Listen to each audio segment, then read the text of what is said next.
J'ai modéré beaucoup de sessions scientifiques dans ma vie. Celle-là a une valeur toute particulière. D'abord, effectivement, parce que nous sommes voisins et que, en tant que doyen de l'UFR de médecine de l'Université Paris-Cité, ben, on se croise souvent et j'ai beaucoup de plaisir à être proche de l'Académie de chirurgie. Mais surtout, il faut bien le dire, parce que la lecture des noms que tu viens de faire représente finalement, résume et préfigure la suite de ma carrière professionnelle. Je pense que voilà,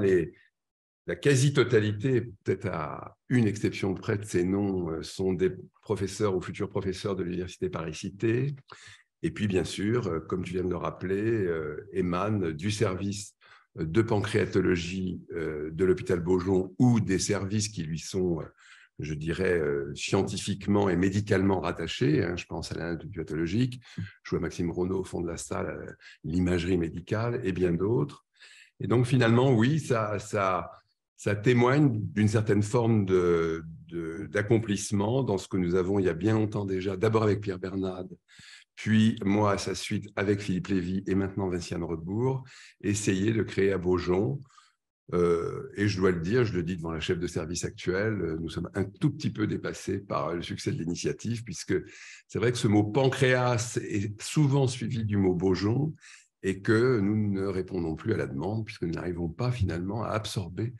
tous ces patients qui nous sont adressés. J'espère qu'on s'agrandira. Et j'espère surtout, mais ça j'en suis convaincu, que tous les jeunes ici présents vont faire fructifier l'héritage et que Beaujon et d'autres, parce qu'il n'y a aucune raison que ce soit exclusif, eh bien, continuent à travailler et à faire en sorte que nous ne soyons plus les mauvais élèves de la classe, puisque, comme tu viens de le rappeler, et d'assez loin, malheureusement, le cancer du pancréas est le pire de tous. Et ça n'est pas faute, comme vous allez vous en rendre compte ce matin, de beaucoup d'efforts pour essayer de comprendre cette maladie et essayer de la traiter à un stade plus précoce. Et ceci me paraît une bonne transition pour s'intéresser avec Vinciane Rebourg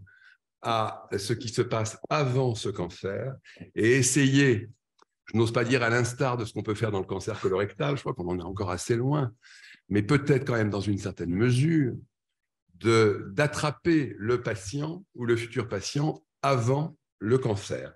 qui est à haut risque.